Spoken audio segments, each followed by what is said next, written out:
Yo, ladies and gentlemen, Happy New Year. The So What Morning Show back in the building. Oh! Hey, that's true. Now, when y'all see next week's show, it's going to look totally different. It's going to be a whole different look. Whole different get down. Right? So let me do it like this. Community empowerment is what this show is about, especially in particular what we're talking about today. Community empowerment is paramount. This is going to be nuts. So let me do this. You know, I like to promote all types of businesses and things of that nature, and it's important that we support. There's a brother, I think he's in New Jersey. He is a professional basketball skills development trainer, right? Now, Kobe Bryant just came out. I got two cats like this. Kobe Bryant just came out and was really critical of the AAU culture here in America. Hell, I'm critical of them. They've used and abused and misused my son too, right? What they do is blow the kid up without backing him up with the requisite skill set, right? And not only do they not have the skill set, they don't know how to teach young men whom they're farming from inner city neighborhoods. They don't know how to teach them how to transition into that life. There's no life coaches a part of the AAU. Why aren't there any life coaches a part of the AAU? Because your life is unimportant. Right. They just want you to dunk on somebody. There's no real training. There's no real sets they run in AAU. So you don't really know the game. And Kobe Bryant was right. The Europeans are better ball players than the young Americans because the Europeans are about the skill set. That's why you see Manu Ginobili jumping off the wrong foot because he trained that way. You see Manu Ginobili bringing the Euro step here.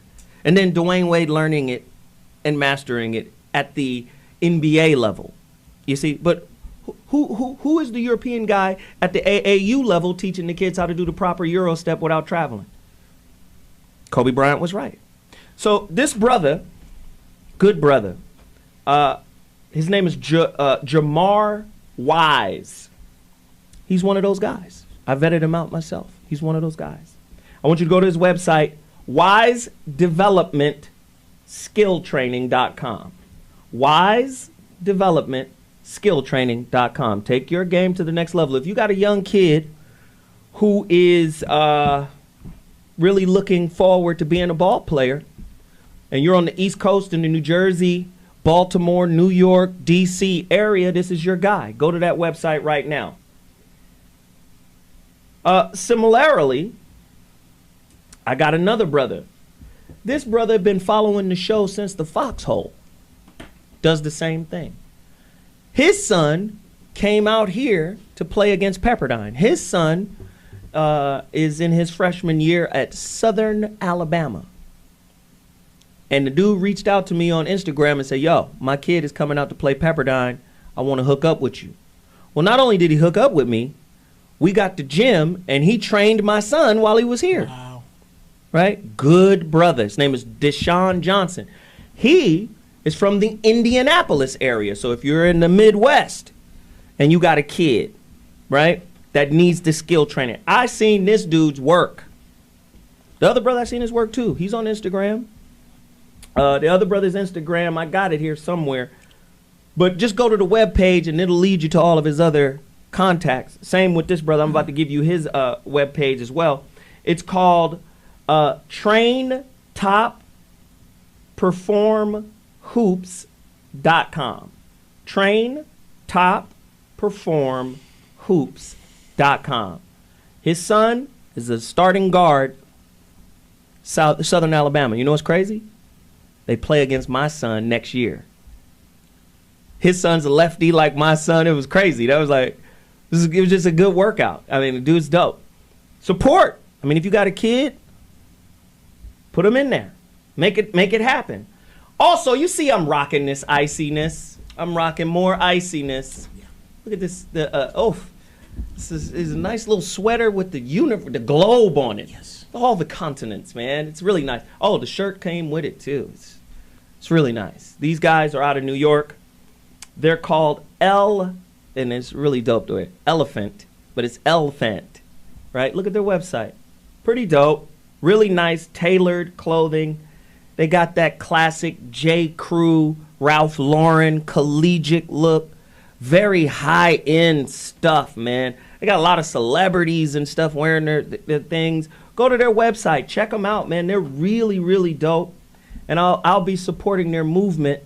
It's a black-owned business. You know, I like to support black-owned businesses because it's important that we recycle our dollars while there's still dollars to recycle. While Monopoly is still being played on a global level. Jesus Christ. Topic is going to be pretty nuts today and pretty serious. Of course, go to all our favorites, veronicaconway.com. Go buy Black Mastery at veronicaconway.com or blackmastery.com. Go get the neurolinguistic program that's going to undo Willie Lynch. Ouch. Jesus. Go there now, please. You really gave a damn about your life, you'd go. Also, during the holidays, I cleaned out my closet and found another box of my book. Now, I told you guys I sold out of my book, but I found another box. Well, not another box, another half a box. There's about 35 copies left. Go to my site, IamZoeWilliams.com right now. There's only 35 copies left. If you do it right now, I'll include my lecture on God, the God Class Volume 1. If you already have my book, you can get this lecture, you know, digital download. You don't have to get a physical CD. You can get a digital download of it at CD Baby. Just look up the God Class Volume 1, you know, Street Scholar. There it is right there. That's CD Baby. But if you buy my book right now, IamZoeWilliams.com, I'll throw it in for free. Also, continue to support the good homie, you know, Dr. Mark Goulston. Just Listen, forward by Keith Ferrazzi. I love Dr. Goulston, man. A lot of people, you know, wonder why he's on the show. He used to be a gimmick. The gimmick was, you know, they don't listen to smart. Black people don't listen to other smart black people. No. It has to be validated by white people. They beat us up. So if we got Dr. G on the show going, damn, Zoe, that's intelligent, that's smart, then black people go, it must be smart. Massa said it's smart. Massa said it's smart. Right? And don't nobody care about what you saying, Jasper. Where Master at? What did Massa say what about Massa it? said? I ain't gonna take no aspirin until Massa say the aspirin is good. You understand? Yeah.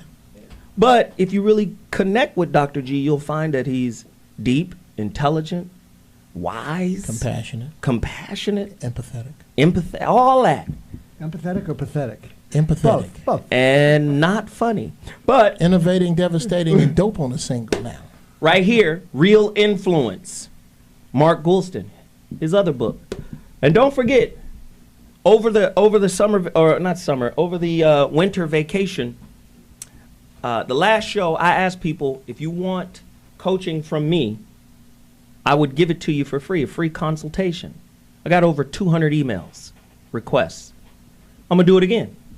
Free consultation strategy session for coaching, life coaching, relationship coaching, business coaching, whatever help you need, I'm going to give it to you for free. Go to my email, the free consultation, zowhatorders@gmail.com. Get at me right now. Buy the books, support the business. Of course, we got We Juice in the building. Yep. That's wejuice.com. Go support them right now. He gave me some business. What did he say here?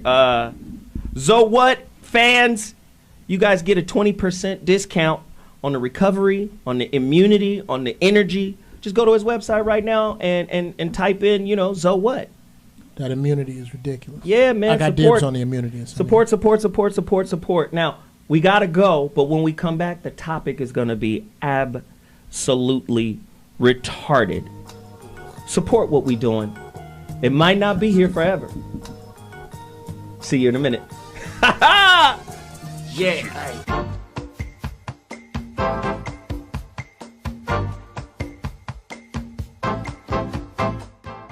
And one of the greatest tragedies in life is getting to the end of your life and looking back and realizing it was mediocre and it didn't have to be that way. The number one reason is people are unwilling to listen and care about what's important to the other person. But what if you could be someone who dared to care about everybody in your life? When you're in love, smoke gets in your eyes.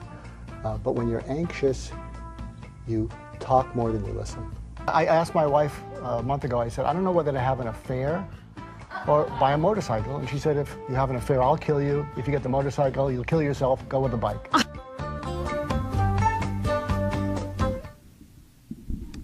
Hey there, I just became a part of something called the Good Men Project, and we're going to have Zoe become part of it, but he says he's a good man in progress, but I think he's progressed a little further than that. And here's an article that just went up called Why Many High Achievers Feel Unfulfilled. And we're going to be talking about money today, and I don't think we're addicted to money. I think we have what I call less later phobia, meaning we're addicted to getting more sooner. We don't even care what it is as long as it's more sooner. And money seems to be the way to get you more sooner, and you don't even care what it is, because a lot of times you'll buy something, you won't even try it on. And so we have a phobia about settling for less later.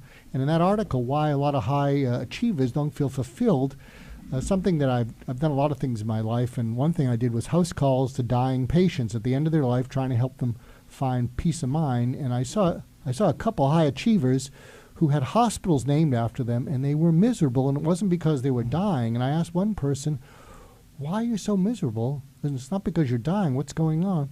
And he said, I don't think I've ever done anything important in my life. I said, you got to be kidding. A whole industry is named after you. And he looked at me and he smiled, and he said, hey, I got all the love that money can buy, and that's all it's worth. Wow. And don't con a con man, especially when he's dying. And so I contrast that, and this is in the article. I hope you'll check it out at the Good Men Project. With years ago, when I was a medical student, I was working at some nursing home doing cardiograms, and there was a guy, we'll call him Mr. Cohen, and he was there, and he was spry. He had energy, and I wondered what the heck he was doing there, because this place was depressing. I mean, people, in the corridors, just leaned over in their wheelchairs, and I said, what are you doing here? You have so much energy. And he said, well, my wife is 2 floors above me. I said, okay, well, you could have visited from the outside. What happened? Well, my wife had a stroke a few years ago, and I don't know that she recognizes me, but she might. And I said, well, why are you here? This is so depressing. And remember, I was about 30 years younger than I am now.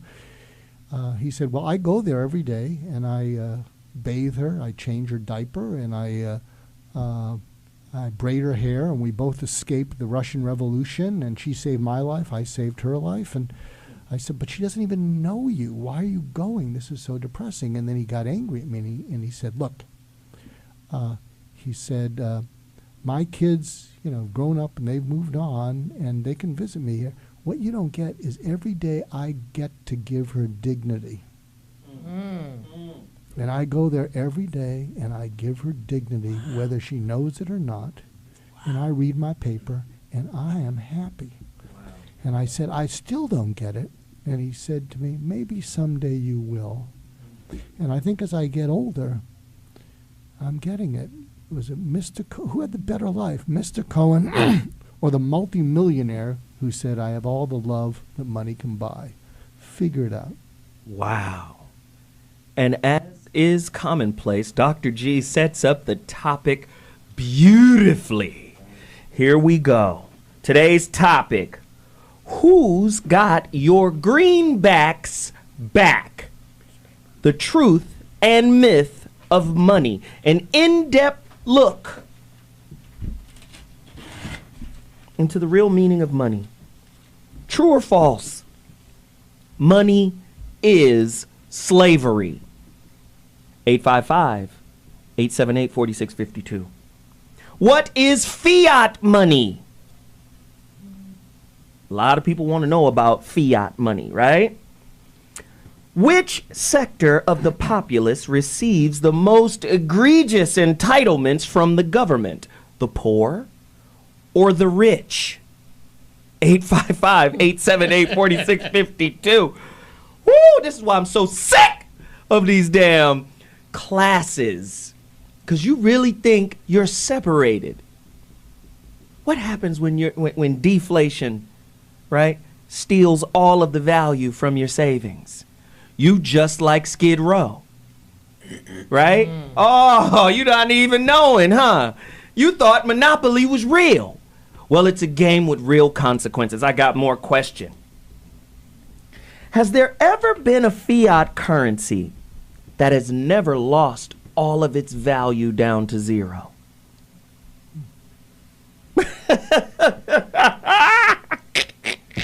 True or false? All the gold within Fort Knox belongs to the Federal Reserve as collateral for the national debt. How did they get all of the gold when all of the gold was forced into the government through the 1933 Banking Emergency Act? In other words, they came and took all of America's gold. Everybody who had gold had to give it up, right? Then that gold was supposed to be protected by the government. And now all of a sudden, an entity that isn't really a part of the government has all of America's gold. What would that gold be worth today? Somebody speak to it. 855-876 878-4652. What is a debt-based banking system? Ugh. Why are you making it rain in the club? And more importantly, are you clapping your ass for nothing? That's something interesting, right? A woman will sell her dignity for nothing. Make her booty hole whistle for nothing. I don't think I've ever seen that. I wonder. I've seen it down in Atlanta, Magic City. Oh, say no more. Club Nikki. Oh, yeah. Booty hole was whistling for nothing. And it was raining. Do you think certain people in the media are placed there to make the illusion of meaning meaningful to the people who are trying to live the life, right, that is presented to them? Are they being presented a lie? Can we speak on that? 855-878-4652.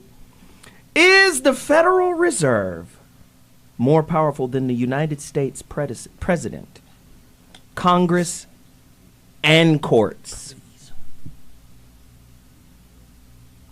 It's a real show today. It is a real show today. I ain't gonna ask no more questions. I got more. I'm not gonna ask any more right now. Let me get to my guest. Directly across from me is a money manager. He gonna show you how to play the game if you want to play it. He gonna keep you in alignment with the game. Make no mistake though, it's a game.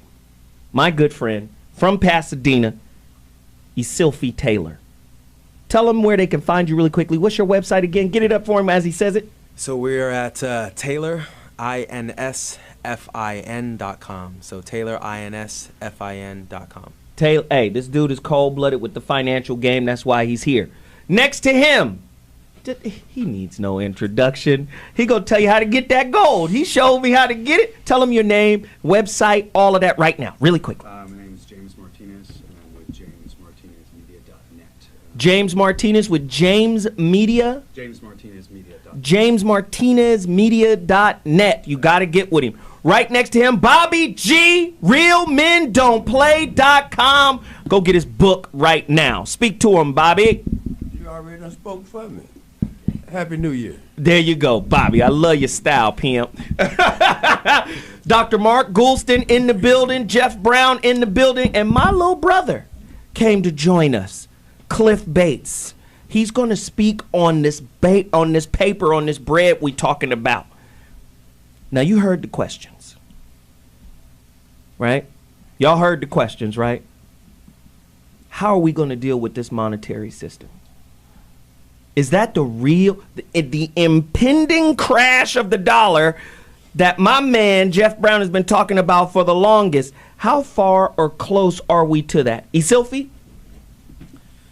As we've, it's been alluded to, in this talk so far, it's like the dollar, we're playing Monopoly, right? It's not backed by anything. It was a time where every dollar that was printed was backed by gold in the Federal Reserve, and that's not the case anymore, right? And so one of the biggest I guess, advantages we've had as a nation over the past several decades is our ingenuity, our human capital, our ability to generate goods and services. And unfortunately, if our bluff ever gets called, if you will, how about it? And we're asked to cash in, if China says, pay us, we're cashing in, our bonds. We want more than than your toll roads. Well, repatriation of the gold. Right. If all the countries around the country says, let's repatriate our gold. A lot of them have, and they're now taking the gold out of America and putting it into China. Right. Why was Gaddafi killed? Oh, God, it's about to get ugly. Ladies and gentlemen, this is the So What Morning Show. We're about to take a quick break. When we come back, the rest of the panel will weigh in. Are you ready to play this game? This money game, this monopoly game, which is real? We'll talk about it in 2.2. Holla! A brief history of money. In the beginning was barter, and barter was goods. People swapped their goods with each other and could see exactly what they were getting. However, bartered goods are not very portable, and it's hard to get change. Also, the capacity to carry out barter transactions depends upon a coincidence of wants. If nobody wants a sheep today, no deal. So, around 14,000 years ago, a new, flexible, lightweight way of trading evolved. Nope, not Visa. People began to use money. Money is any means of carrying out transactions involving a medium of exchange. Money can be any clearly identifiable object that will be accepted as payment for goods or services. Money, in and of itself, is worth nothing and can be anything. It can be a shell, a coin, a piece of paper, but the value that people place on it has nothing to do with the physical value of the money object itself. In God we trust might be the motto on money, but at the Bureau, trust is something they take very seriously. From the minute anyone walks through the door, they are searched, scrutinized, and watched by vigilant state-of-the-art security systems. Each morning, as employees arrive for work at the imposing Bureau of Engraving and Printing factory, they must pass through special magnetometers that screen for any hidden weapons.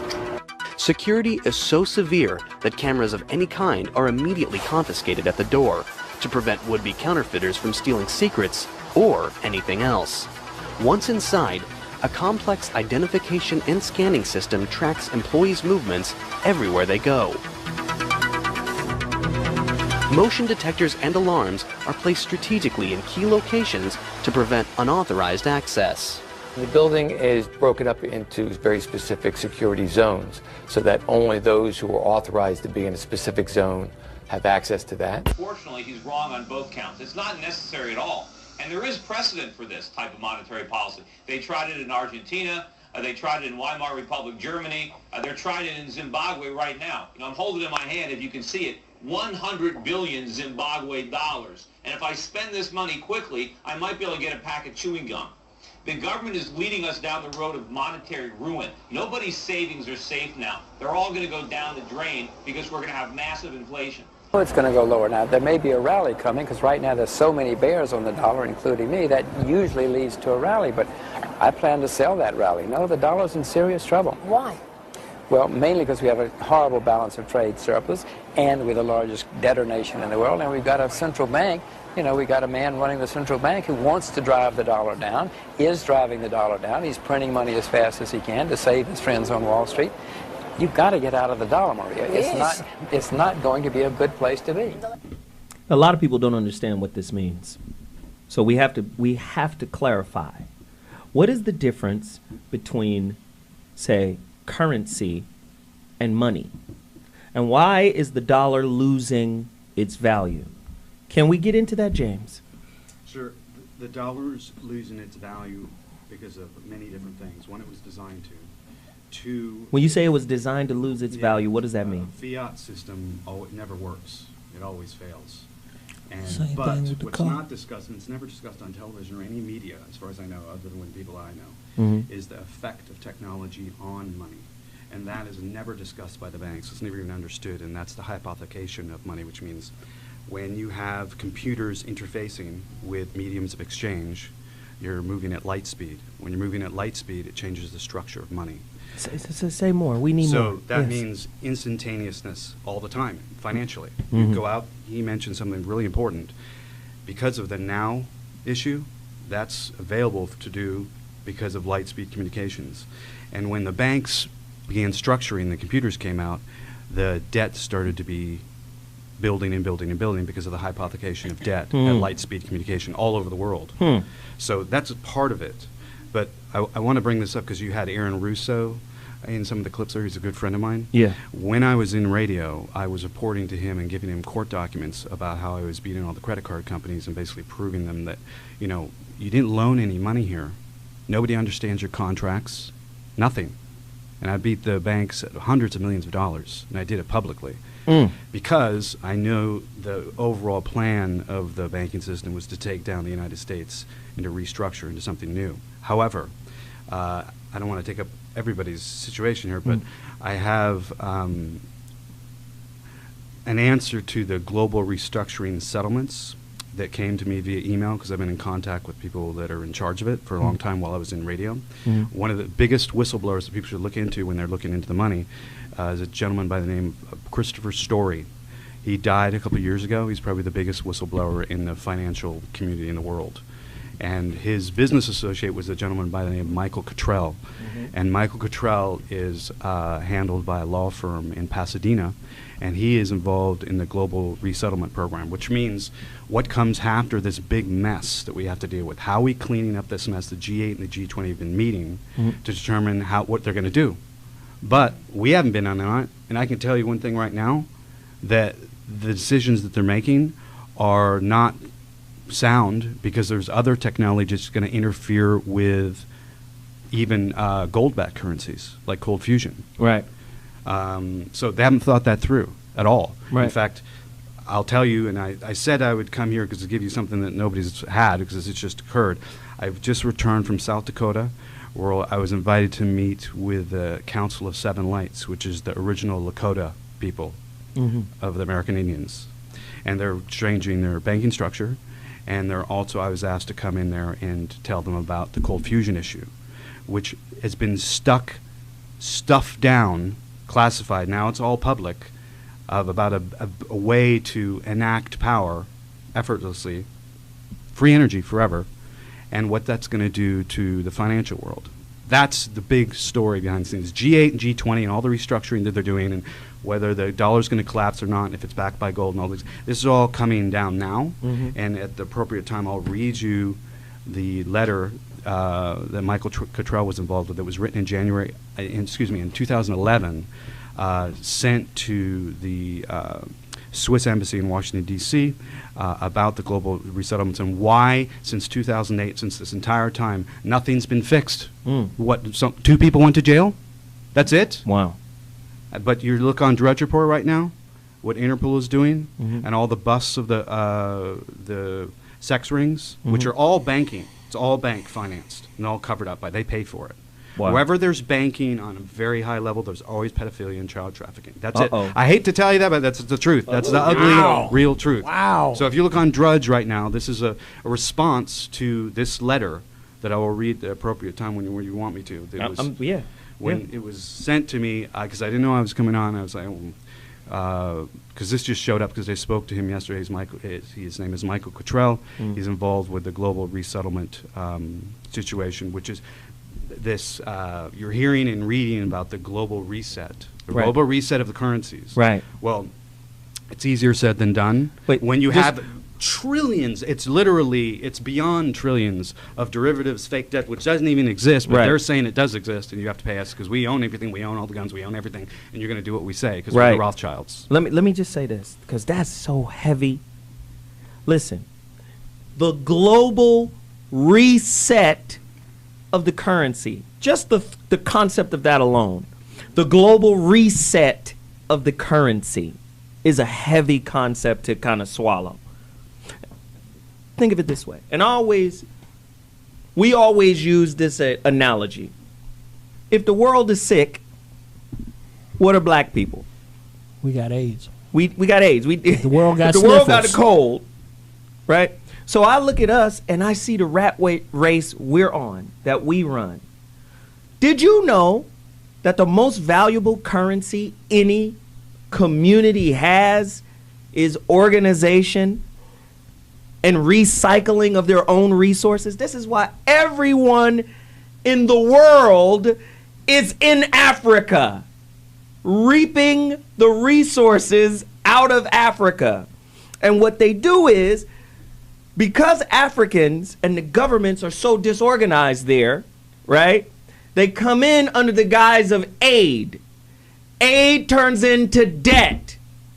Well, you can't pay this debt off, so pay me off in the product you produce. Subsidies of your oil, subsidies of your diamonds, subsidies of your gold. So you're giving it to us, pennies on the dollar. We take it out of your country, $1,300 an ounce. We're going to systemically keep you broke while we're getting paid off of the product. See, people don't understand that. Currency is organization. Because it's the organized collective of people who believe in the dollar that makes it worth something, right? Mm-hmm. Cliff? What do you give me your mic. Geoff, you drawing. Called him right out.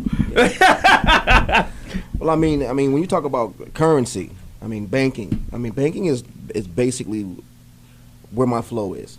Okay, with MTNs and Speaking to Mike. I'm sorry, MTNs, private placement platforms. I don't know if you guys are familiar, but like you said, with banking they can create money out of thin air. And they do something. They achieve this with, like I said, with MTNs, and they bring in investors and whatnot. So I don't know. The collapse of the dollar, I see it in probably about 10 years. You think? About 10 years. You think that long? 10 years. Not sooner? About 10 What do years. you think, Eszylfie? I think our whole economy and everything is really driven on consumer sentiment, right? To your point, I think what's really different from 2008, right? Right. Were there that many fundamental changes? But because consumer sentiment is improving and the ideals are such that, hey, things are getting better, people are going out and they're spending money. It's all really perception, right? If there was a news broadcast this evening saying, hey, the economy is going to reach new highs, we feel better about the dollar.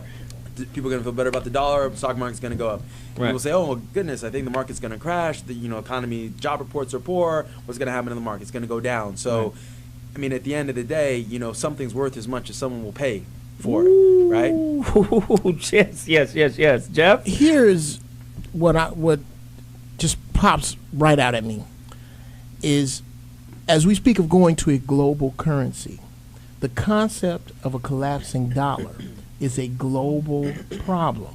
So I think that people who are above money, people who don't even spend it, don't even touch it, have gotten together in a meeting and said, the dollar's going to collapse. We can't stop it, but we're going to hold it up. We're going to prop it up until we can control what the hell happens once it does. Once we are sure we got our troops in place and we got enough caskets and we got enough mass graves, then we will collapse the dollar. Wow. Because the dollar's already dead.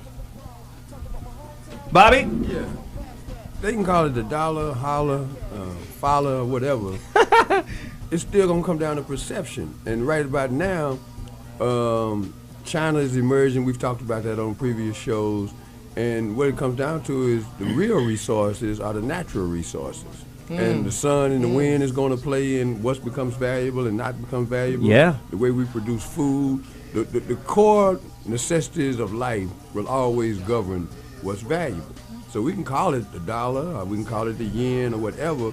It's whoever controls the natural resources are going to be in the front seat. Well, I'm going to tell you right now, before we take this break, I got to hit you with this question. I want you to tweet this question, retweet this question, everybody. Everybody who's listening, tweet this question.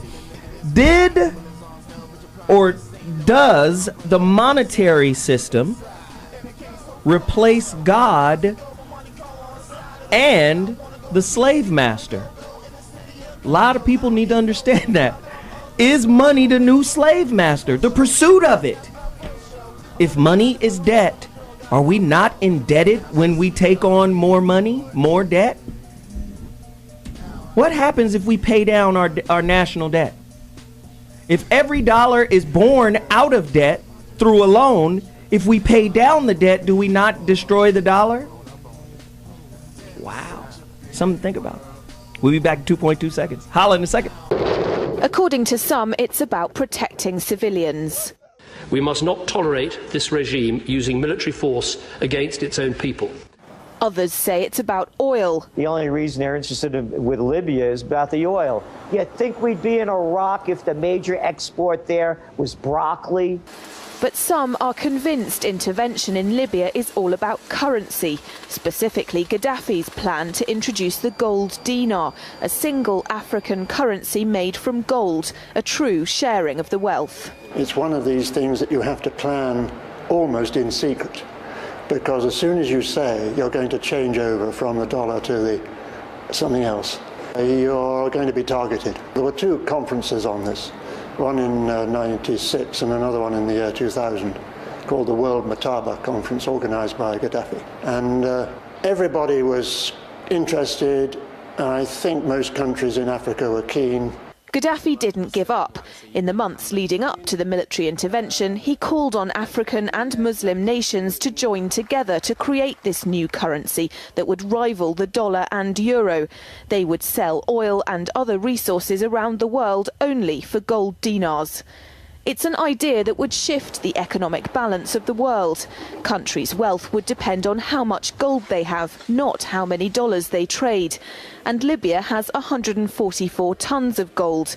The UK has double that, but 10 times the population. If Gaddafi had an intent to try to reprice his oil or whatever else the country was selling in the global markets and accept something else as a currency, or maybe launch a gold dinar currency, any move such as that would certainly not be welcomed by the power elite today who are responsible for controlling the world's central banks. So yes, that would certainly be something that would cause his immediate dismissal and the need for other reasons to be brought forth for removing him from power. Keep in mind, the price of gold really doesn't go up or move. It has historical value. It is extremely consistent. So instead of seeing this as the price of gold going up, you need to see this as the value of the dollar dropping like a rock. The price of gold has been flying right now. It has recently been as high as $1,030 an ounce, all the way down to $870 an ounce. And what I find most interesting is if you were to buy a brand new Corvette convertible in 2008, it would cost roughly $55,000. So in gold, that'd be roughly 60 ounces of gold at the spot price of $930 per ounce. So at the time when gold was $930, you could basically take 60 1-ounce gold coins, cash them in, and buy that very same car. Inversely, if you remove inflation and the devaluation of the dollar, as if the U.S. currency was still attached to the gold standard, as it was originally intended when this country was founded, that same car being bought with the same 60 ounces of gold would have a gold standard value of only $1,200, or the same $20 1-ounce double eagle. 1. The elite Federal Reserve bankers managed to slowly decouple the nation's currency from the gold and silver backing required by the Constitution. In 1971, the Fed cartel finally got Richard M. Nixon to disconnect the last vestiges of gold from money, on the pretense that the British and French were redeeming too many of their Federal Reserve notes for gold, something people and countries are supposed to do when Congress and bankers print up too many Federal Reserve notes. But when you went off the gold standard, finally, when we cut it loose in 1971, when I was in Nixon's White House, and the reason we went off the gold standard totally Listen. I've been telling folk for a long time. Money is the real religion of the world. Money is the real belief system here. It requires our faith in it. Right? It is the real belief system. And if you go to jail, money will set you free. And but we got to know the difference between money and currency. J.P. Morgan. Who was it? J.P. Morgan? It was J.P. Morgan, right? J.P. Morgan was the one who said, give me control, right, of the nation's monetary system, and I care not who its president is. I care not who the government is, I run it because I'm in control of the monetary system, right? Not only that, I think J.P. Morgan also said, gold is money. Everything else is credit. Wow. But what I'm trying to get to in this show is to show the lengths we will go to get it. You talking about debasing a currency, we're debasing humanity in pursuit of something that is inherently worthless. Look at the effects that money has on relationships. 75% of all marriages end over money issues. Not cheating. Gabrielle Union gonna stay with Dwayne Wade even though they broke up for 4 weeks, and in that 4-week period he fucked another girl without a condom and had a baby. He's Dwayne Wade, 2-time champion, Miami Heat, balling. You know you a black actress and only 2% of all African American actors are actually working. The other 98% are auditioning. So if you get a chance to hook Dwayne Wade and he's on his 2nd contract, you know that's what the players play for. Oh, I made it to the league. Now she ain't got to worry about Bad Boy 6. Look, I made it to the league. My 3-year deal. I got to bust my ass on this 3-year deal because that's my rookie contract. Now, if I play hard as hell and make it to that 2nd deal, that's the max out deal. That's the 7-year, 120, 140 million max out. I got to make it to the max out deal. She ain't gonna never make that kind of money in Hollywood.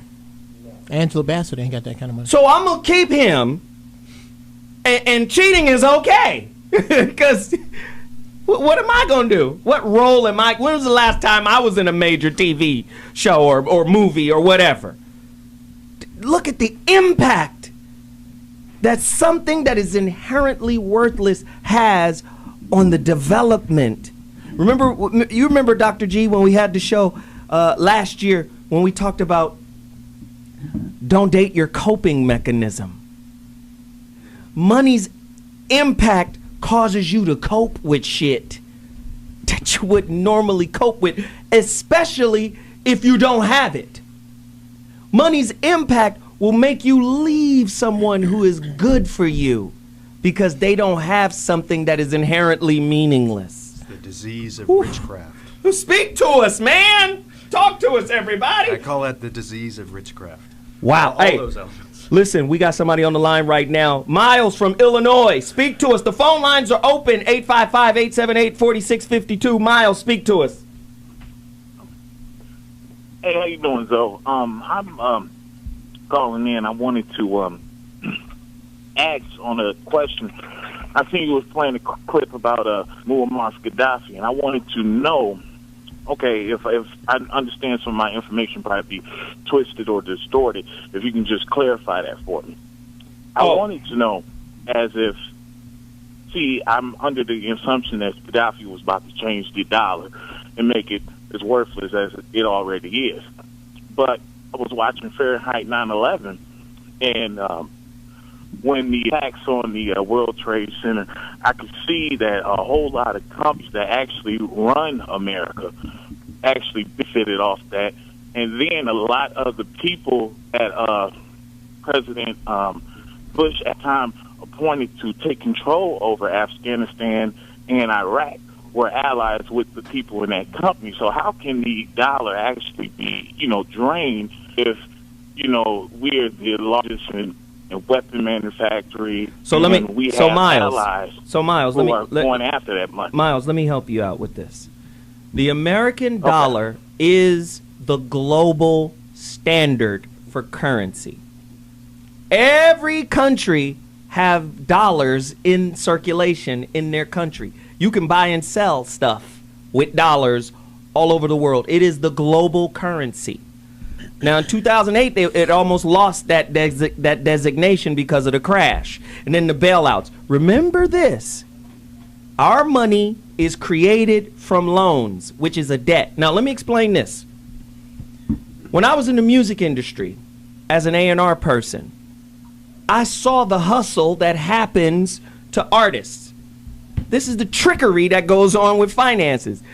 If Eszylfie is this new rapper, and I say, Eszylfie, I got a $300,000 deal for you. Let's go make this record together. Eszylfie says, I have no bread. 300,000 sounds delicious. Here you go. He signs it. He got the record deal. But guess what? He doesn't get a nickel back until he pays me everything I've given him. But on top of that, I purchased his masters with a loan. I own his masters with a loan. Do you see? This is part of the money game hustle that goes on. So when we talk about what happened in Libya with Gaddafi, Gaddafi was about to bring something into existence that's already existed, gold. Gold, as you saw in the last video, keeps its wealth. The dollar doesn't. How much is a dollar worth today? I mean, well, to your point. 5.7 cents. Because the dollar, though, is the standard, the global standard. A dollar, and to clarify, the dollar isn't worthless today. The dollar has value today. The problem is you don't want to be the last one holding it when the bluff gets called, right? And that's and in banking terms, they call that the run on the bank, right? Right. If everybody says let's turn our dollars in, which countries are doing now, Russia, turn into dollars. China, turn into dollars. India, turn into everybody's turning into dollars. The dollars is basically just an IOU. Woo. Right? Listen, we got to go. Quick break. We'll come right back with more questions. Thanks, Miles.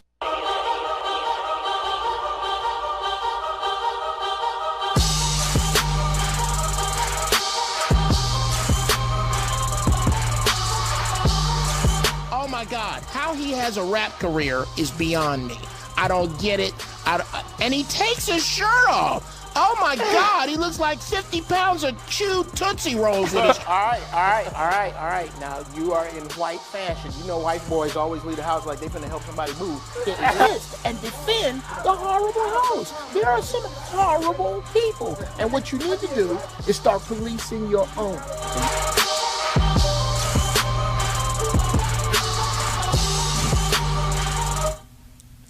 Welcome back to 2015. When I say back, think about what we're talking about today, because if this crazy shit takes place, we will go back. We will go back to damn near the bow and arrow, ladies and gentlemen. What you're going to have to do is think about your natural resources, because that's all that you can control. You can't control shit about what we're talking about. Nothing. None of you under the sound of my voice, except for those of you who are monitoring this show to check out what we're talking about. You know who you talking. You know who I'm talking to. You elitists out there, the secret societies that listen to this show. By the way, fuck all you guys. Wow.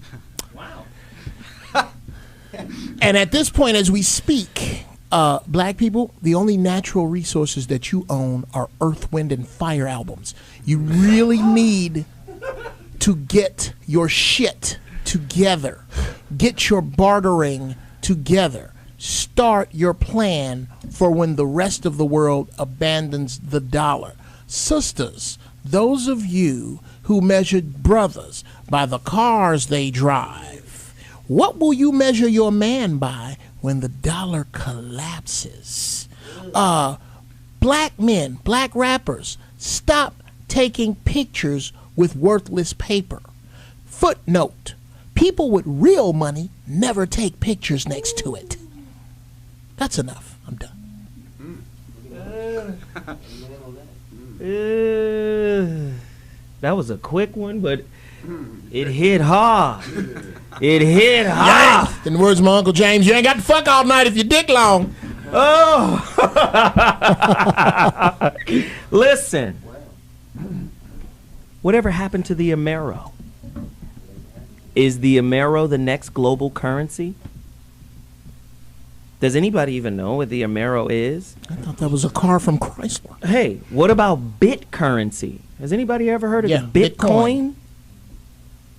Is that like a new currency? Like, what are we doing? What's happening with that? You know, one of the issues, though, with the collapse of the dollar is because if you look at it, the United States are the largest consumers by far of the world's and we're the goods largest services. consumers in it. So part of the issue is that if someone strategically tried to collapse the dollar and in turn collapse the United States, it would invariably affect their own well-being also. So to your point, I mean, it has to be It would be done, repercussions all over the right, globe. Yeah, right. because it's a global economy now. Exactly. Globalization is the term. But you think these mass graves and all this shit, they are ramping up because the dollar's an agreement. Basically, we agree that a $20 bill is too much to pay for a paperclip and not enough to pay for a house. It's an agreement we all have. They're treading water until they will officially, they're the ones that are going to break this agreement. That regular people don't decide whether a dollar is worthless or not. We go by what they say. So they're going to look, this dollar ain't shit. This dollar really ain't shit, y'all. But if we let all these people know this dollar ain't shit, we ain't going to be able to control what's going to go down. Is it too far-fetched to think that maybe money, the dollar, right, our currency, our greenbacks, they're playing the game. The game is real to us, right? Mm-hmm. But they don't, what do they use for currency? Do you understand what I'm saying? Like, I'm going to leave the money to the peon. Thank you. Now understand chess, right? Pawn, right? Once you have the pawn is a start game, then you have the middle game, then you have the end game. If the pawn is skillful enough to make it to the other side of the board, he can become whatever piece he wants to be, right? Correct? Chess guys, right? Yes. Okay. What are those people called when they've made it in our society? Well, first, Michael Jordan, number one, champion. Mm-hmm. The root word of champion is peon, which is pawn. Right. Do you understand? Like, we're playing a game that has real consequences for us, but not for them. Do you understand? They get, I got you, Bobby. They get to put us in the game and control the rules of the game. Because guess what? When an economy collapses, yes, it's a travesty. It's a catastrophe. It's terrible, right? Right? But not for everyone. What it is a tremendous transference of wealth. And who benefits when that happens? James? The few. Speak on it. The few. So I talked about the global Then reset. Bobby Glanton. Yeah, Sorry. I talked about the global reset and the fact that behind the scenes, the G8 and the G20 are getting ready to figure out a way to fix the issue. Now, what I'm going to read for you is a letter that was drafted by the attorney of a gentleman by the name of Michael Cottrell. He is one of the U.S. representatives in charge of fixing this mess for the United States. And then I'll follow it with the email. What's on his door? Follow it with an email that was sent to me regarding this. Dear Mr. Ambassador, this was sent to the Swiss ambassador in Washington, D.C. I'm counsel for Michael C. Cottrell, president and majority shareholder of Pennsylvania Investments and Cottrell Securities Limited. He is on the Basel list for payment, as he will be in charge of the U.S. dollar refunding project. I'm also counsel for the plaintiffs in the matter of Colonel David versus Christopher Cox, recipient of substantial monies which are to be paid out in conjunction with the completion of the World Global Settlements, as well as others involved in the World Global Settlements. I am writing to you directly to solicit your assistance and cooperation in expediting the completion of the World Global Settlements. I am specifically requesting the aid of your good offices in coordinating this request for help with the delegation currently visiting the White House in conjunction for the World Global Settlements. Mr. Cottrell and I personally have been advised repeatedly, day by day and week by week for the past several months, that distribution of the funds as set forth by Basel lists would occur momentarily or within a few days at most. In the recent 10 days, these representations have been repeated on essentially a daily basis. None of these representatives have been accurate, and no funds have been received to date. This was written in 2011 when they're trying to fix the economy. All the countries are involved. Yeah. They know that America and the Federal Reserve screwed the world, and they're trying to fix it peacefully. Okay? Now, this gentleman, Michael Cottrell, who I've known for quite some time, is a good friend of mine, sent me this for you, Zoe, today. This has been sent out in-house to some countries all over the world, some attorneys as well.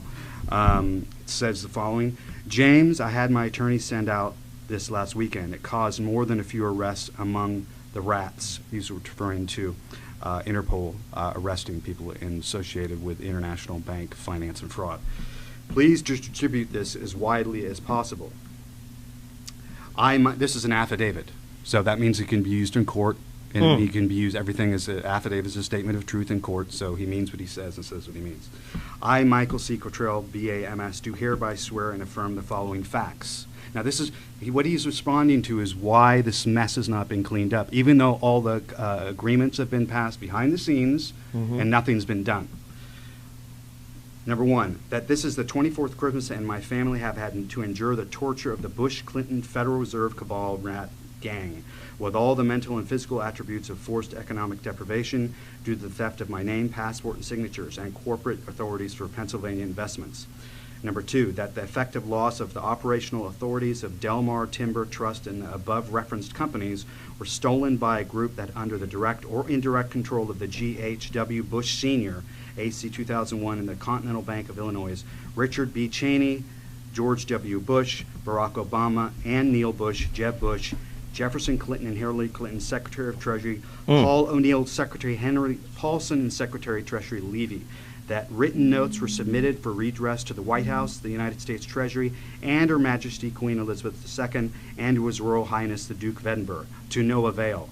Since December 31st, 2010, upon the failed attempts by the G7 and G20 to implement the new transparent banking system, that means legal, sound law, partially or wholly based on data submitted by Michael Cottrell, MS, and Christopher Story, who's dead, to Her Royal Majesty Queen Elizabeth and the Duke of Edinburgh via Mr. Christopher Story and attorney Clifton Hodges, who's based in Pasadena. The members of the G8 and the People's Republic of China have taken a different tack to eliminate the above-mentioned Bush-Clinton Federal Reserve rat cabal and the cabal fiat and derivative system that has been destroying the world's economy. It continues, that on or about 21st of March 2013, approximately 200 plus countries signed a gold treaty that designated the loan en masse that would satisfy the Basel III list and eliminate the fiat and derivative system once and for all, which would include the specific name and placement of Michael C. Cottrell as part of the implementation. That during the August 2013 G20 meeting, a further set of agreements were signed between those treaty members, including the People's Republic of China and the Russian Federation, to include additional steps that may be necessary to ensure the complete implementation of said gold treaty. Now, you understand what's going on with Russia and the economy. Yeah. That during the aforementioned time period, an intense effort was taken by the Bush-Clinton Federal Reserve's fiat system to delay or destroy the implementation of said treaty that included bribery, extortion, murder, attempted murder, and theft by conversion and fraud by deception. Number 8, that this delay operation has recently included the extensive lies and deception by those members of the United States Treasury regarding the payment of funds to Michael C. Cottrell and others. However, these payments have been supposed funding of accounts with Wells Fargo Bank, but no access to said funds. Okay, Want me to keep going? No, wait, hold on. This is somebody. Listen. This is a heavy situation that's going on here. I told you. But see, this is why I'm always stressing to our people, before the game is over. Since 2008, we're in 2005 right now. What the Fed has had to do is constantly push billions of dollars into our economy, right? Yep.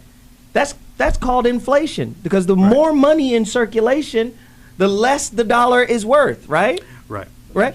So they got to keep pushing money into it just to balance it out.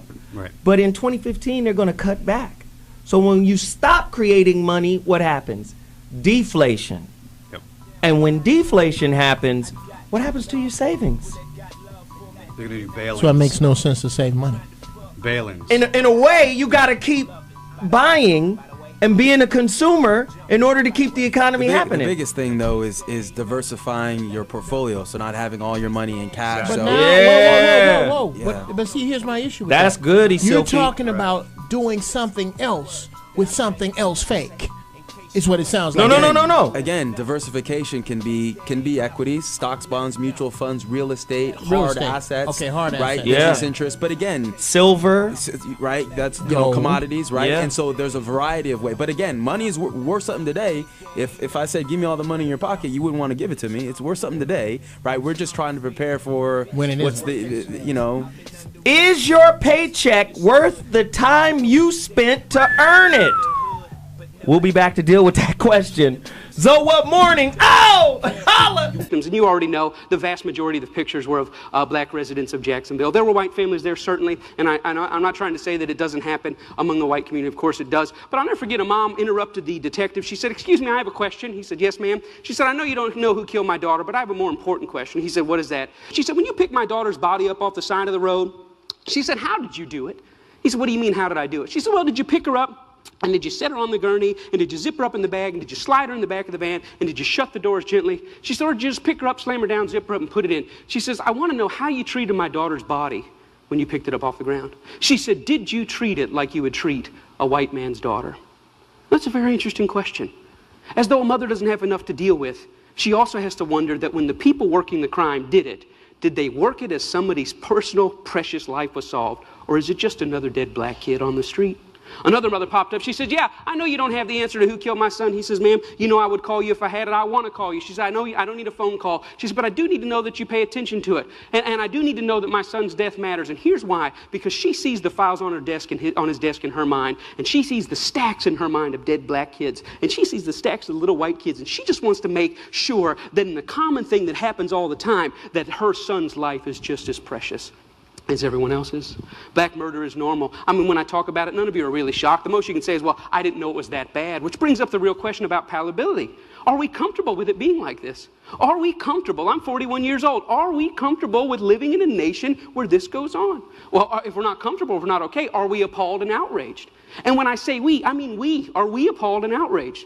That's the question. There are certainly people all over the country doing something about it, but when I discovered that them doing something about it is totally different than we doing something about it. Black folk in America are playing in a real-life monopoly game that you're totally ill-prepared to play and win. And if you know anything about monopoly, monopoly is based on everybody sitting down and getting a fair share of the resources, the money in their hand before the game starts. Black folk, you can't play because you never got your 40 acres and a mule.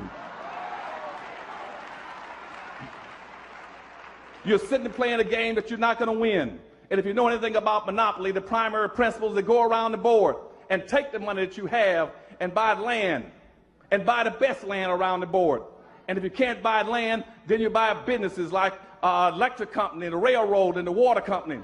And you buy your land, and when you develop your land, you put houses on it. And once you could receive enough rent from people landing on your houses, you then take your money and buy hotels.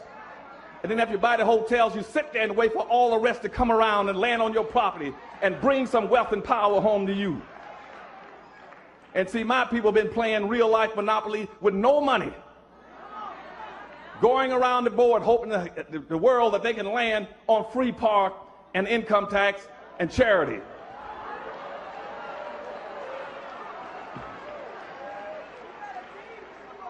And when you play that kind of a game in real-life monopoly, sooner or later you're going to land on the wrong property. And when you land on the wrong property in monopoly, you got two choices. You either go to jail or you go bankrupt and get out of the game. This is why I'm so harsh on black people. This is why I continue to call black people niggas. Man, get out of my head. I was just about to say. Because this is what makes a person a nigga, irrespective of race. Absolutely. Ignorance. Now, the root word of ignore or ignorance is ignore. In order to ignore something, you have to consciously do it. You have to know something. You gotta know. I'm choosing not to pay attention to this. Pardon me, I'm about to engage in some nigger shit. Right. I'm saying for black folk, because the Jews have showed us, the Asians, China has showed us, Koreans. the Koreans have showed us. Why is it the Koreans know to open up a nail shop and a weave shop and a fish market and a beauty salon? Why is every beauty salon owned by Koreans. Oh, stupid nigga gonna buy this year. Yeah, a bunch of that shit. But do you understand what I'm saying? How did they get the dossier on our community? Right? How did they get the dossier? Is there a dossier floating around the globe saying, this is how you make money off of black people in America? Listen, if money was power, black people wouldn't have $1 trillion of it to spend every year. Oh, shit. Say that again. Money isn't power. Repeat that shit. Back to the... But do you understand there's a difference between money and power? The people who control the game have the power. What the brother Claude Anderson was simply saying was, we better play the game before there is no game left to play. They're getting ready to change the game. This is what I tell people. People get mad at me all the time. Yeah, you going in on Christianity. You going in on Christianity. Well, just like the dollar is the default currency in the world, Christianity is the default religion in America. Do you understand what I'm saying? I got to break the psychological chains of that God to get you to understand the money God. Does any of that make any sense? Yeah. Speak on it, Geoff. Well, first off, to answer your question about the dossier, well, I believe it was Mussolini that said a nation is only as strong as its secrets. And black people don't have any because we put all of our secrets and shortcomings to dance music.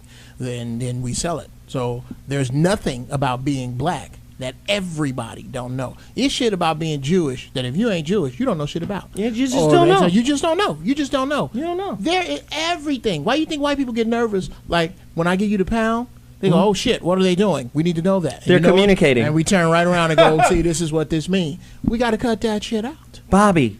Yes, sir. You are one of the oldest relics from the African American community.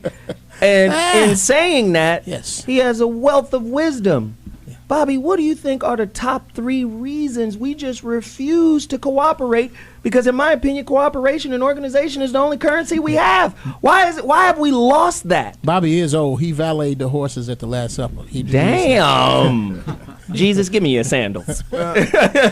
We've been inundated with so many devices that claim to be smart devices, but they've actually dumbed us down to the point where we do very little thinking and processing. And it has cost us tremendously in terms of the evolution of man and society. We don't really know how to profit from these innovations because we have not been able to process the implications of using devices as opposed to using this thing that's sitting on top of your shoulders for more than a hat rack. Wow. But then again, you got to also think of this, and Eszylfie, I want you to add to this, Cliff as well. I think the reason why we don't cooperate is because capitalism is an individual kind of movement. It's an animal of individualism. Whereas before capitalism and technology comes into play, you have the communal, pastoral, familial kind of agricultural unit. Okay, we got to farm together. So I'm going to teach my son how to farm. And then I'm going to teach my daughter how to milk a cow. And then all of what we produce from the land, we go sell at the market. And, you know, we keep a portion of. Do you understand? Then when capitalism, I'm coming to you. When the industrial age comes, it presents a kind of individualism. I go out and get my own. I go out and work for myself. I go out and have my own place and get my own family. Do you understand what I'm saying? And I think that's created a disconnect in our community too. Speak to that, Bobby. But less so. And then Dr. G. Less so than the perception, because all of these are just words, and then we shape them and mold them to whatever we will. Because capital is what? Is what we say it is. What's valuable varies from person to person. It could be a bag of flowers. So yeah, we can put it on the onus on capitalism when it really comes back to how do we perceive value. Because I can look at everybody at this table as capital, and not do it from a profiteering standpoint, but a value-added standpoint. So back to your original question, where do we put the emphasis in terms of value? And if we shift that, then we begin to address the root problem that we're dealing with. Yeah, and I think that's perceived value. That's a hell of a angle. Dr. G, add to that, man. this may be racist, but I'm going with it. Well, you do that often. It's fine.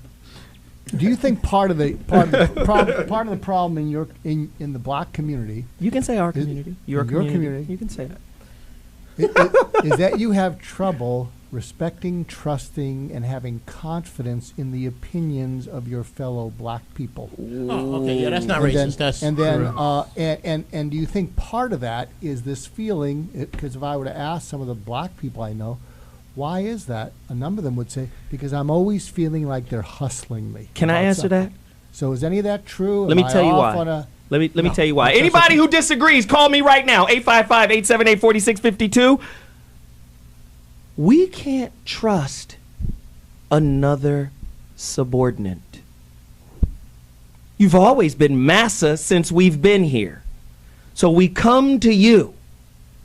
We're not going to go to our brother who is as subordinate as we are. That's why we don't trust him. It's fucked up. But can we be real? So what would be a solution in your community that would gain the respect, trust, and confidence of your fellow brothers and sisters so they give it a shot? Listen, a human being is like a computer, right? A human being is like a computer. If you condition/program him to think a certain way, then what you're asking him to do, if it's not programmed into the new him, he can no longer access that resource. Let me go ahead, Jeff. There's going to have to be an entire collapse of civilization before black people are going to have to be hunted by everybody else before they come together. As I've said before, until Puffy and a homeless brother are being chased by the same white dude at the same time, black people have too many personal dividers. As soon as I get some money, I'm leaving the hood. That nigga driving the old Escalade. Them the old Jordans. That's the old. We have too many social dividers. Until those disappear and it's shoot niggas on sight, until then. But wait a minute. It goes back to the programming, Jeff. You can't even get to Jordans don't mean nothing until you understand why it meant something in the first place. And the only way you're going to get that reset is when everything collapses and niggas going to have to depend on each other. What do you think Obama needs to do different so that he gets the respect, trust, and confidence? Well, he ain't going to be able to do nothing. He ain't going to be able to do nothing because he's a part of it. Shit, he's related to Cheney. He on the front seat. He's related to Bush. He couldn't get in the boys club unless he was a part of the movement ideologically. Thank you. What was Obama supposed to do? Yeah, listen, we got to take this break, but we're going to come back. Oh, my goodness. Crazy! Doc believes the pattern of hexagrams in the design of the dollar bill provides the clue. If we take a look at the 13 stars directly above the head of the eagle and connect the dots, you will see where the very first hexagram is located. And if you notice that surrounding the hexagram is the 28 guidelines that make a circle. Now, inside every single point, the 6 points, is a star. There are 6 of them. They surround now the 7 stars. Remember, 6 is the number of man, 7 is the number of God. Now, it is man that is surrounding God or is placed above God. If what Doc is saying is true, this could represent the person the Bible calls the man of sin, who opposes and exalts himself above all that is called God or that is worshipped. Doc's interpretation seems to also fit the worship of Lucifer, for in the Bible, Lucifer declares that he will exalt his throne above the stars of God. Next, Doc claims a second hexagram can be found by connecting the various points where the much talked about number 13 is represented. There are 13 stars above the eagle's head, 13 stripes in the shield, 13 leaves on the olive branch, 13 arrows in the eagle's talon, and then 13 letters in the phrase E pluribus unum, which makes for 2 points on either side of the eagle's head, for the 6 points total of the hexagram. If we take a close look at the same seal and connect all the 13 together, just like we did when we were kids, when we were playing that game, connect the dots. Once we connect all the 13s, it becomes very apparent where the second hexagram can be found. And this one, which is very obvious, already comes with a circle around it. The third hexagram can be found on the other part of the Great Seal. Again, connect all the 13 together, the 13 letters, the 13 steps in the pyramid, connect all this together. And you'll note, with the circle that's already there, it forms the third hexagram. In other words, a 6, and a 6. A 6, 6, 6. In the book of Revelation, it reads, "Here is wisdom. Let him that hath understanding count the number of the beast, for it is the number of a man, and his number is 666." Once we start at the base of the pyramid, which is the foundation of all things, and follow the design of the hexagram itself, you're going to find out something very startling. We go from the M and follow the symbol all the way up to the A. The A cuts directly underneath the eye of Lucifer all the way to the S. The S connects all the way down. It goes in between the V and the I and connects all the way to the O. And following the symbol, the O connects up and over along the symbol of the hexagram to the word N. In perfect sequence, it's M-A-S-O-N, Mason. It's not what a lot of other people have espoused, that the symbol connects down to the M in Seclorum and that the word is an anagram or something like that. Those people. I'm itching. Can I hit that back? Go ahead. Okay. What this dude did was waste 5 minutes of my life that I can't get back to let me know that white folks that put together the dollar is evil. Big shock. Okay. Second, the other thing that Christians have a problem with is secrets. That everybody who has a secret is evil. I am not a Mason. I cannot speak up for them. I'm not a Mason yet, but I'm going to figure that shit out. Okay, here. What color? Do you have a daughter? Yes. What color? What is your daughter's favorite color? I'm going to keep it clean. Your daughter's favorite color is not a secret. It's just none of my fucking business.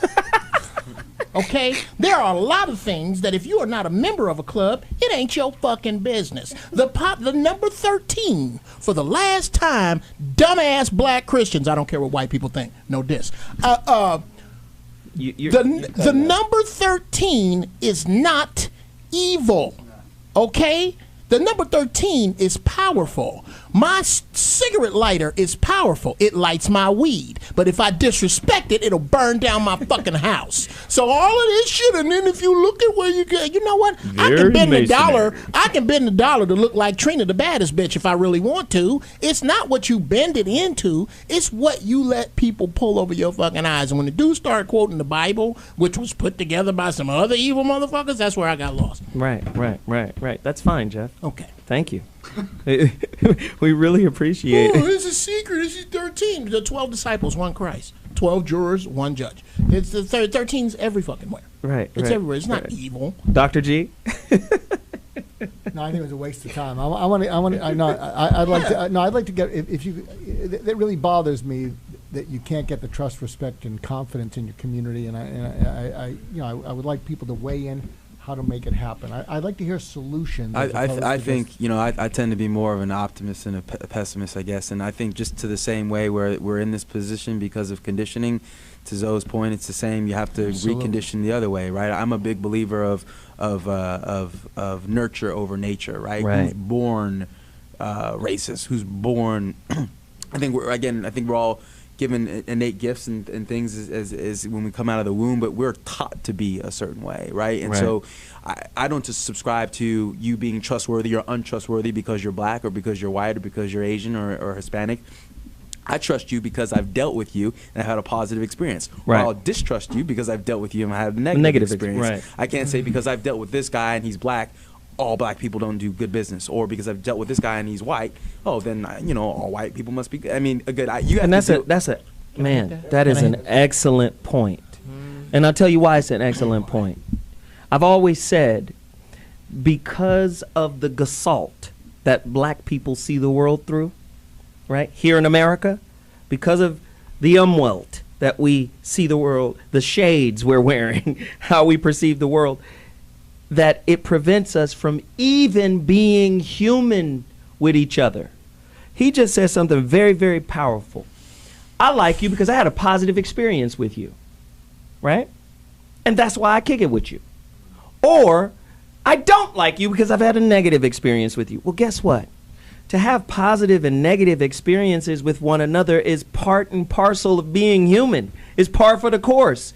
We can't even hurt each other and then heal from it and get over it and still be cool with each other because of the umwelt we see the world through. Does that make sense?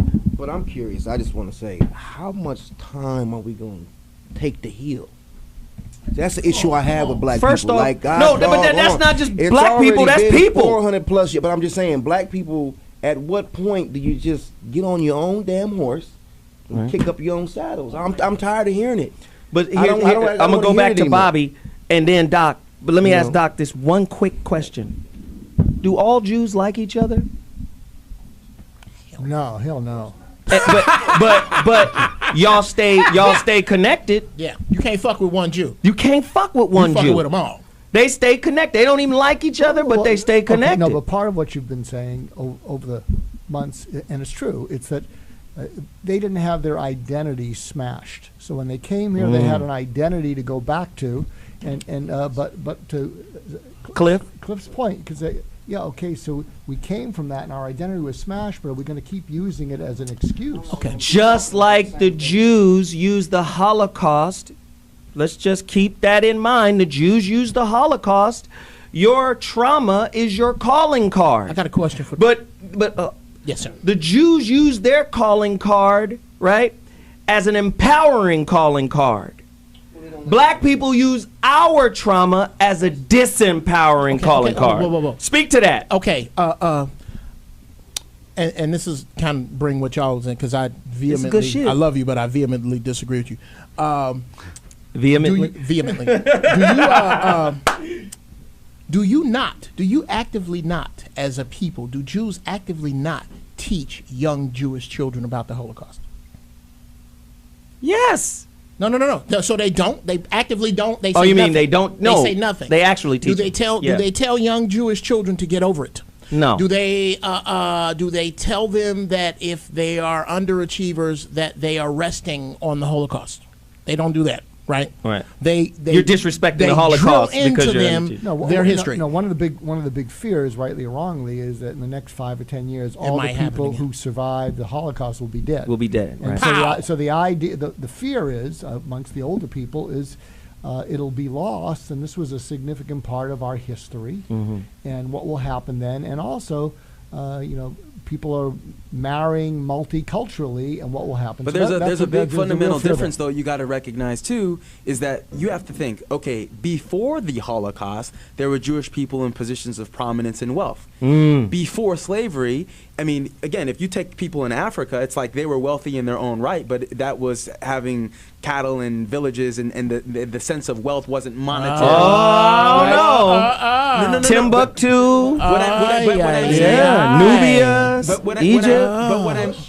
But it's different. Fundamentally, you figure there was a case in point. There was a rough spot in time, if you will, not to trivialize it, with the Holocaust. But for a longer period of time, the Jews have as a cultural enjoyed more prominence than the Africans did. Right, in Western culture. Bobby, I wanted you to get that point. Get it, man. Come on, Bobby, get it. You're fighting me on it. Get it. It's not a 30-second thing, man. Controlling the narrative takes a lifetime. There we go. You can't do it in a bite like that, because we keep biting and nibbling, but we never get that mouthful of it. Yeah. Now you see, you just did it. Hey, we got to take a quick break. When we come back, more. Man, this is a heavy topic. It's heat.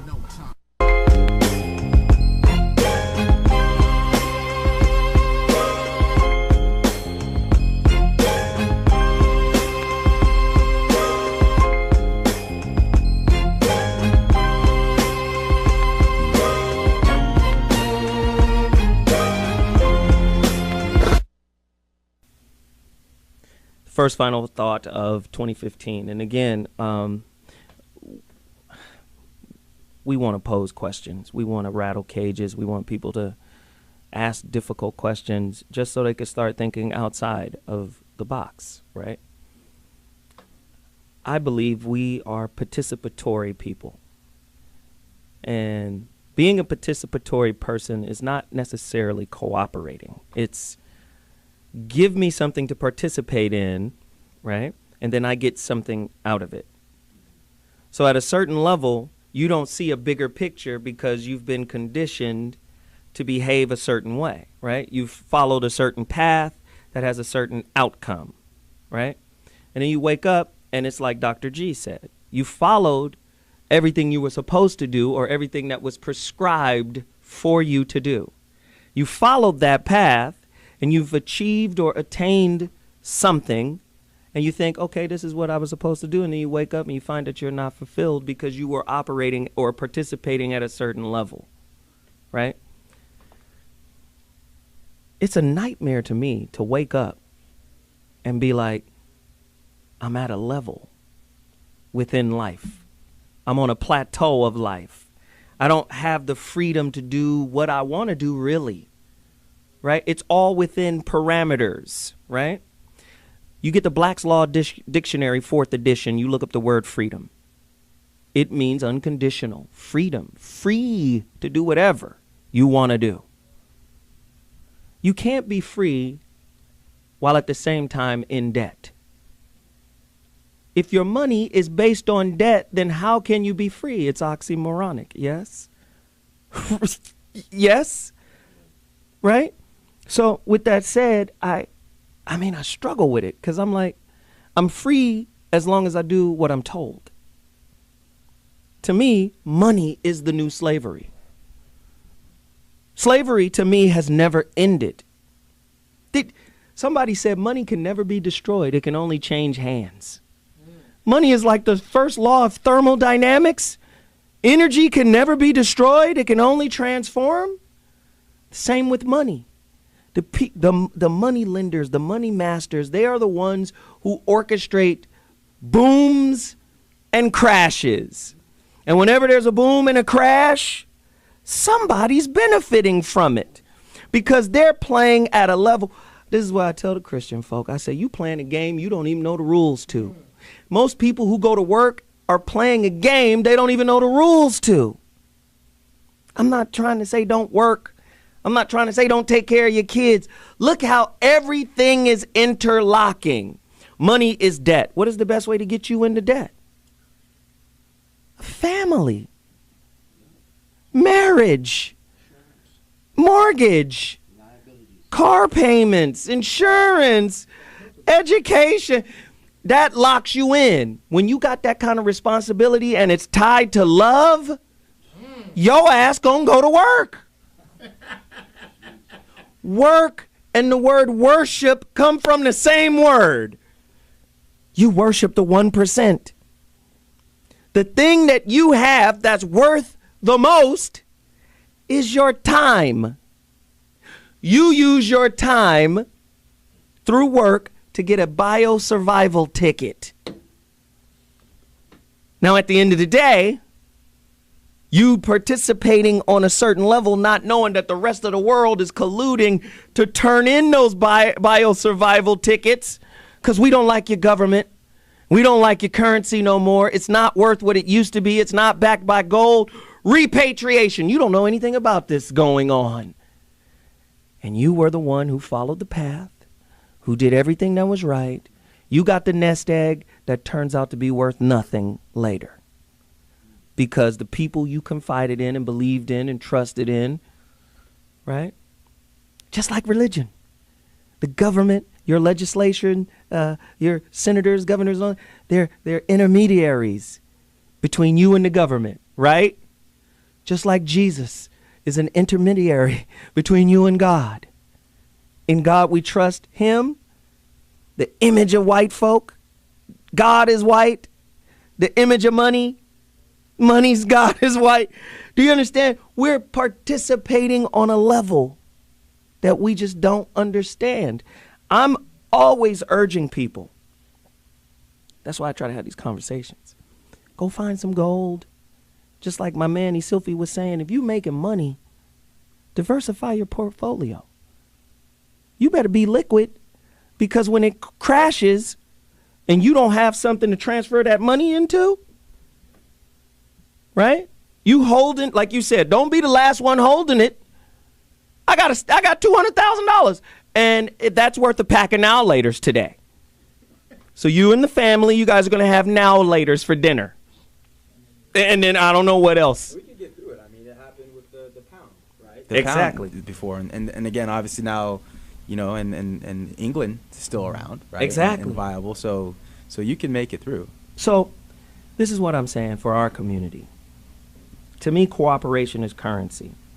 Intelligence is currency. Organization is currency. Work ethic is currency. Listen, if we all come together, do you understand what I'm saying? This is what I meant by putting yourself in harm's way. When you come together, you're in harm's way. The Jews came together and they were in harm's way, and they came out of harm's way. China is putting themselves in harm's way right now because America is still a bad boy. We don't want to talk about the army and the military and what's happening. They a bad boy. They still somebody that they're a player on the chessboard. You understand what I'm saying? That's a bad boy. But I'm saying as a people, we got to stop being dependents, because when it crashes, dependents are the ones who don't get taken care of. That said, that's my final thought. I'm going to go around the table and just ask everybody for where they can find you. Eszylfie, again, they need to connect with you, man. So website? Taylor Insurance and Financial Services, based here in Pasadena, California. That's TaylorInsFIN.com. TaylorInsFIN.com. Wow. James Martinez media.net. And I would just say in the final words here that you were talking about those descriptions of currency. Mm-hmm. I can tell you that integrity will be a currency. Integrity. And right now I am involved in opening of 2 banks, one in Colorado and obviously one in Utah, where people are already off the dollar. They've started doing that. There's other states doing it. So there's a lot of good things happening behind the scenes. So I agree with the gentleman sitting next to me that you really need to diversify and have a little piece of everything as we move into this transition. Bobby G, Real Men Don't Play, where do they get that? Well, they can get it at my website, www.realmendon'tplay.com. And to address the question that Doc asked, models of possibility and controlling the narrative. There are 12 men in this book who, by their definition and example, provide a pathway not only to manhood, but being good citizens, good people. Real Men Don't Play. Excellent. Dr. G? Yeah, I have a giveaway to the community. I'm a co-developer at a site called Exam Performance, and it helps kids in high school who choke on standardized tests like the SAT to overcome that. And it was developed by the top sports psychologist in the world, a guy named Dr. Michael Gervais, who helped the Seattle Seahawks win the Super Bowl last year. So if you go there and you email to admin, ADMIN, at Exam Performance and just say, Dr. Mark sent me, we'll give you the whole program for free. Wow. Dr. Geoff Brown? Yes, Dr. Geoff Brown, I'm not giving. I'm just taking. I'm a greedy capitalist bastard. Go to MIPTAGS, MIPTAGS.com, and search comedian Geoff Brown, and you can get all the ignorant ringtones and T-shirts and coffee mugs and shit that I sell, and you can get my dates there, MIPTAGS.com. Search Geoff Brown. There you go. Cliff? Yes. Cliff Bates at Gmail. I'm an independent broker, and I do a lot of finance, so you can reach me there. cliffbates at gmail.com. Follow me on Instagram at Mr. Zowhat, at Mr. Zowhat. Follow me on Twitter at Zoe Williams. Go to my website, IamZoeWilliams.com. Once again, I'm offering coaching consultations, free coaching consultations. Get at me, zowhatorders@gmail.com. I only have a couple more copies of my book left. Go to my website, IamZoeWilliams.com. I'll put this CD in it. Listen, man, if we don't cooperate, we're dead. That's the bottom line. We're dead. I mean, it really kills me to that's a realization. We're dead. It's like being caught in a natural disaster and you don't have a backpack with supplies, or you don't have any water, you don't have nothing. We're caught dead if we don't come together. I love you guys. I'll see you next week. Zo What Mornings 2015. Back at you. Oh!